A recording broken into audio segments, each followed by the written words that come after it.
Got you on camera.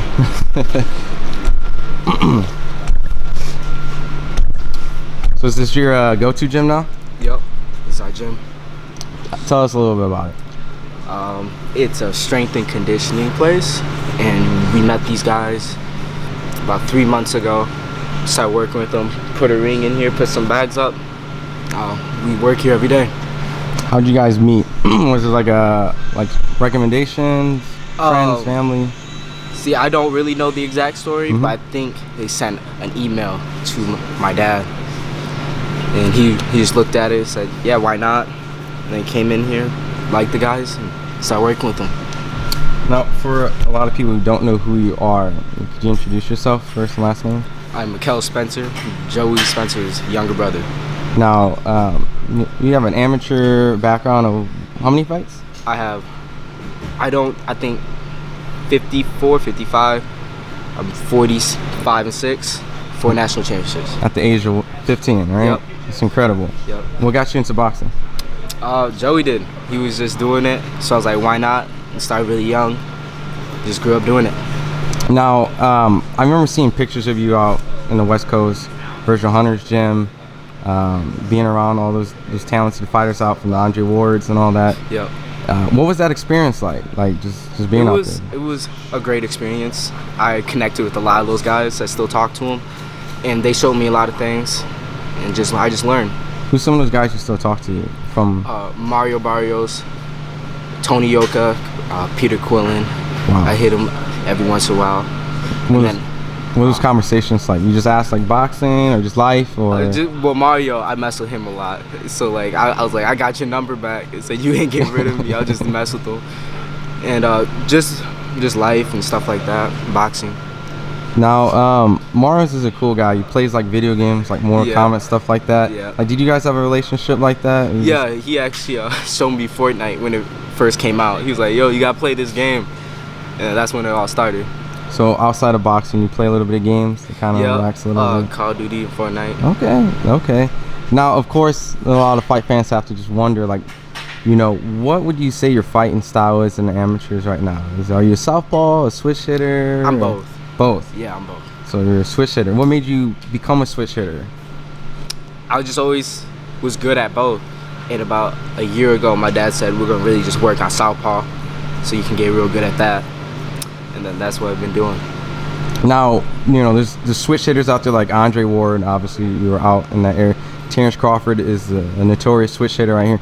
Do any of these guys have an influence in your style growing up? Terrence Crawford. A lot of people say I fight like him. Really? Yeah.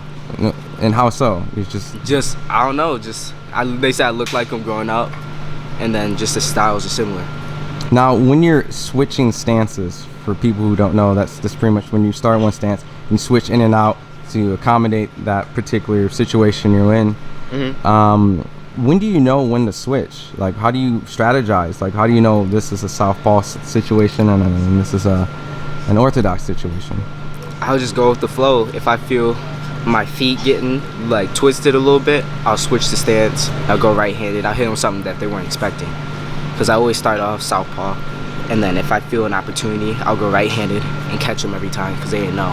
And how frustrated do they get, like when you switch stance? They get pretty frustrated. I like to use my defense on the right-hand side, and then I'll switch right quick, hit them with the left. Now, growing up, who were some of the fighters that like you watched and just? I didn't really watch boxing growing up. Really? Yeah, I did not like to watch it. And why is that? It's just I don't know. It's like it used to bore me. I used to like fall asleep in the big fights.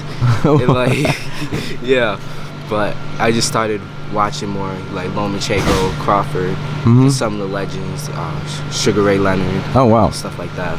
And just watching all these films, you kind of adapted and created your own style without really mirroring anyone, right? Yeah.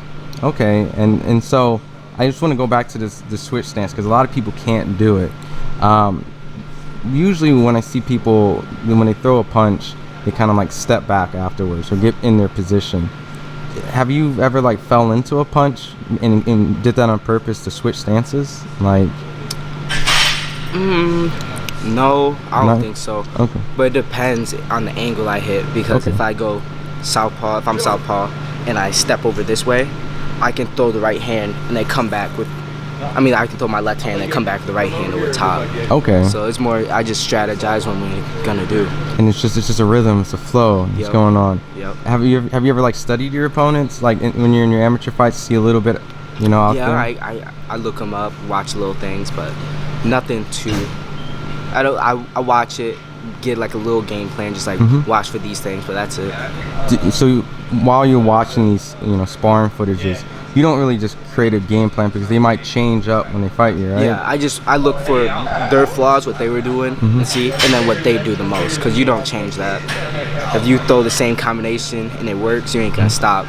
So you just gotta watch for the combination or whatever they do and counter it. Now, there's some people that like to be offensive. Some people like to be defensive as like a counter puncher.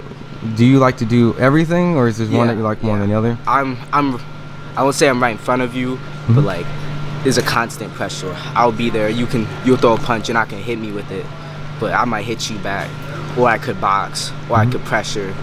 So I do whatever I feel like doing. Now, at the age of 15, I just have to ask: have you ever put someone on their butt? Have you knocked someone down? Yeah. What was that feeling like? Just knowing that you were just capable of just knocking people down. I don't know. It's just like a killer instinct. If I hit somebody with a good shot, like I know my power. So if I hit them with a good shot, then I'll just test things. I hit them with a body shot, see how they react, or I hit them again and just combination punches and just seeing what they do, overwhelm them. Now, you were born in Flint, Michigan, right? Yeah. And then now you travel all different places, and it's because of boxing. Where are some of the places that you got to travel and compete at? I know Kansas City, Ohio, more of the Midwest states, and then we went out to California and Nevada, and that's basically it. Now, is there a goal to want to go to the Olympics or professional? No, I'm gonna turn pro real soon. You're gonna turn pro real soon? Yeah. Okay. Yeah. There's a lot of young prospects coming in. I think that if you make that transition, there's going to be a lot of hype seeing someone so young and talented like you coming into the game like that. Yeah. What made you want to turn pro opposed to maybe chase the gold medals? The amateur style is not, I don't like it that much. I like to just take my time and like go into the fight and not have to rush, just feel the situation out. But amateurs, there's only 3 rounds, so you got to push the pace real hard. I don't think that's good for the pros. So you like to just have a nice, consistent long rounds, break your opponent down. Yeah. And then from that point, when you go pro, do you want to be known more as like a knockout artist or a thinker, like a person who can frustrate both. the I'm fight? gonna be both, a knockout artist and a thinker. Wow, really? I got power for sure, and it's just gonna happen naturally. I'm not gonna rush it, but I'm gonna be right there. They're gonna make a mistake. I'm gonna hit them clean. What weight class are you in? I'm gonna be fighting at 145 or 138. Oh, really? Decided yet. And looking at those divisions, just curious from a boxer's perspective, who do you think is like the best fighter in those divisions? Pound for pound, or just in general, I guess. General. I don't really know those weight classes too well. I know 147.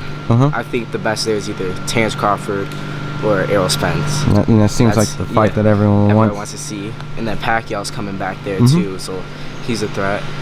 Do you have like I always say a winner between Terrence Crawford and Errol Spence? Do you have anyone? I have Crawford. I think he'll win.